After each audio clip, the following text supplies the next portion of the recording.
So there could be a number of ways of promoting or building that awareness of knowledge. Yeah. Some of them include um, training. I mean, Hmm. this is the most basic element, right? A Yeah. lot of the time, you have people who say, I don't know how to navigate this tool, Hmm. or I don't know where it is. And so, at the very simplest level, you absolutely have to train and retrain people. It doesn't take long because these tools should be very simple and intuitive. If Hmm. your tool is not simple and intuitive, you need to get a different tool. Yes. Uh, but to go back and make sure that everyone has hands-on training on how to use and how to search, how to use the features, is one of the key things. You Some of the things that really help is in encouraging collaboration by calling it out.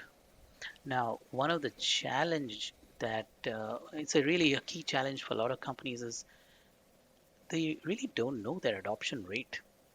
I mean, Mm. if you don't know how your adoption is, then it's really hard to go around trying to improve it. Yes. So you need the metrics for it, right? So the tool has to give you the metrics that tells you who is using knowledge, how is it being used, where is it being used. An example here is, let's say that you have a CRM system, for instance, Salesforce, right? And while resolving a case, someone is using a knowledge article. If there is no linkage to what knowledge article they use to resolve the case, that information is pretty much lost.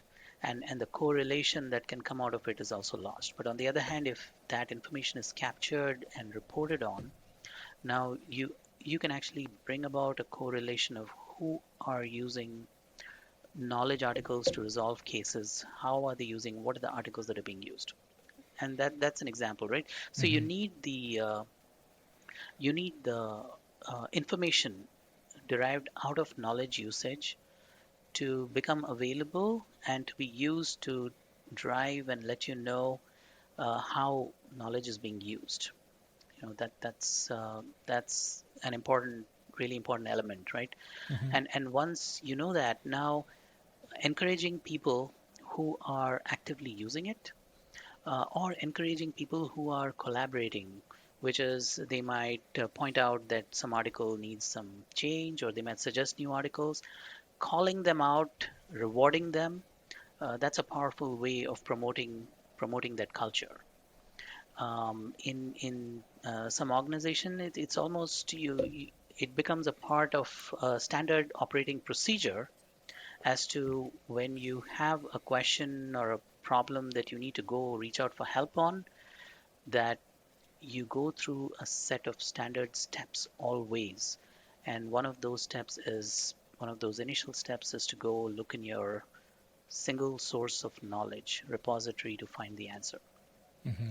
And when you go and ask someone without checking into that, that's what they will come back and tell you is, hey, have you checked the knowledge repository? Did you find the answer? No. Okay, great. I'm going to help you, right? Yeah. So building that culture becomes important.